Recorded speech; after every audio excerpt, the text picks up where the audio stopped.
A few retired NBA players were discussing the emergence of Austin Reaves. Gilbert Arenas said he thinks the Lakers will offer him 4 years, $50 million. Rashad McCants almost spit out his drink. Stop it. But y'all giving it to him because one, he white, and one, he playing with the Lakers and they trash. So it's like, if the Lakers ain't trash, he ain't playing. That sounds harsh, but it's what a lot of people are thinking. For example, in 1 week, another young player, Josh Green, put up 22 points, 6 assists, and 7 boards. Bigger numbers than Austin Reaves in that time, with better efficiency and defense. But did we hear one word about Josh Green? No, and I wonder what's different about those two guys. And I know what you're thinking. One is on the Lakers.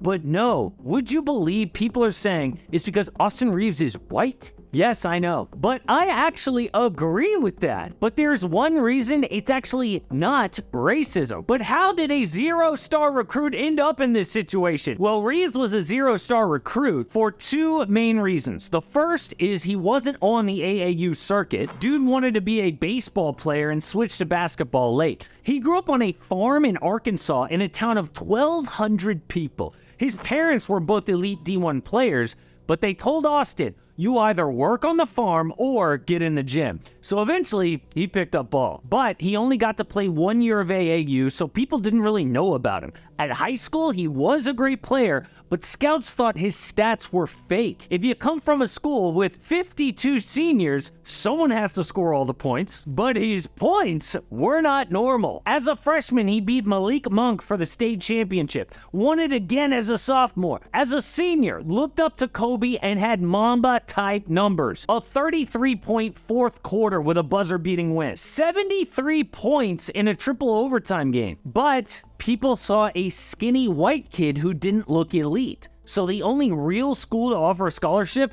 was Wichita State. Now, the Shockers do thrive by picking up players that big schools overlook. 2 years earlier, they went to the Final Four with Fred VanVleet and Brad Wanamaker, but Austin was just 17 years old as a freshman, so he didn't get a lot of minutes. In fact, things got so bad, he was a backup and frustrated with his role, knowing he could do more. So he made the tough decision to transfer to Oklahoma. Normally, that's a good thing because OU is a bigger school, but rules would make him sit out an entire year. So while the team was playing on national TV at March Madness, Austin was only allowed at practice.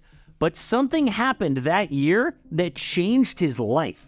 Reaves was going hard at practice, trying to prove he belonged, and he was dominating his 5-star teammates. On his way to the locker room, Reaves' coach pulled him to the side and said, Austin, I seriously believe you could be a first-round pick in the NBA. Austin said, damn, this guy has been around. He has seen all sorts of basketball. He had Trae Young. He had Buddy Hield. So that was really the first time I was like, oh, it's actually really possible. With that confidence, he went off as a senior. 32 points in OU's second game, 23 points in his first March Madness round, then 27 against Gonzaga. He was finally ready to see if his coach was right, but it turns out he wasn't. Austin's agent said, there is no way that you're going to be a first-round pick. He'd most likely go in the second round on a G League contract, but that is when Austin really channeled his inner Kobe and cooked up a plan.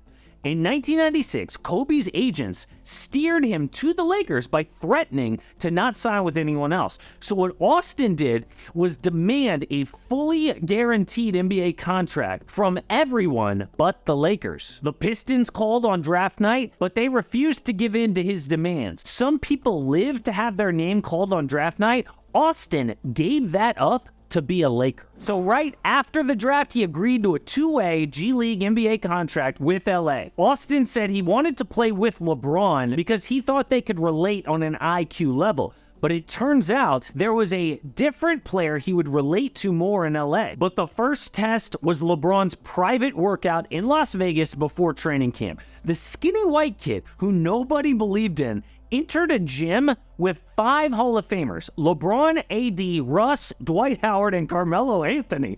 Everyone else's career was solidified. Austin knew if he messed this up, he could end back up on the family farm. We went to Vegas, and I remember Brian drove a baseline, and threw me a dart to the corner, and it was literally all slow motion. Like the first thing that popped in my head was like, please catch it, like just catch the ball. And the second was, so it was in the corner, left corner, I remember. And next was like, just don't hit the backboard. I don't care if you hit rim, don't hit the side of the backboard. Don't care if you miss it, just don't hit the backboard. So I shot it. I'm like, nah, it felt horrible, but it went all net. And it was a big sigh of relief. I was like, whew, we're gonna get through this, all right. In fact, Austin was so good at Bronze Vegas camp, the Lakers guaranteed his contract during the preseason. But Reaves still had something impossible to do. LeBron James hates rookie teammates. In his 20-year career, his team has drafted a first-round pick and played that pick with LeBron 5 times. Most of these names didn't even last in the league, had disappointing careers, and these are first-round talents. Austin didn't even get drafted. LeBron's team almost always trades their pick for a vet. So how's Austin Reaves gonna survive and make a name for himself? The first moment was in December against Dallas. Game tied in OT. LeBron gets doubled. Ball finds Russ, who drives and kicks to an open Austin Reaves. Out the Reaves, three-pointer, wins.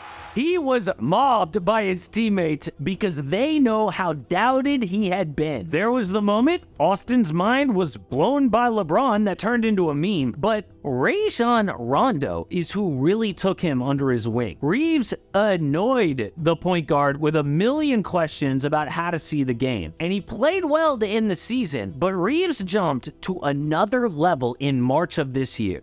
He's averaged double digits and gotten to the line like a superstar. When Malik Beasley was slumping, Darvin Ham inserted Reaves as a starter, and he went off for 25 points and 11 assists after dropping 35 the game before. But the bad thing about all this success is the hate about being white. It is true that Austin Reaves is getting a lot of love like Alex Caruso did as a Laker, but it's not racist fans.